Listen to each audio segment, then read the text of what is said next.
Hi guys, welcome back to this channel. On today's video, I'm gonna show you how to make your tweets private on Twitter.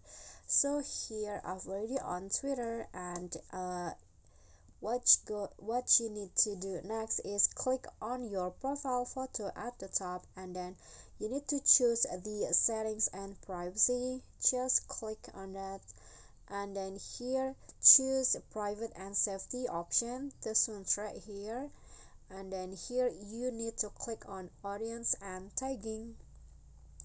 Okay, so here you can manage the information that you allow other people on Twitter to see.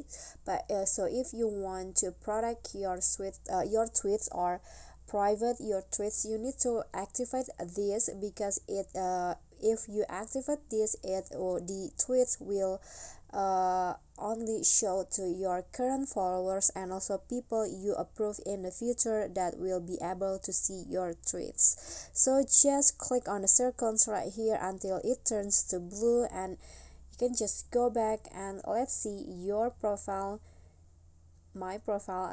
Just click on this and you see there is a lock icon beside my name, and now the my tweets has become private and also in the future. Okay, so that's it from me. If you got any question, feel free to drop it in a comment, and if you feel the video is helpful, don't forget to click like and subscribe for more contents. I'll catch you all in the next videos. Thank you.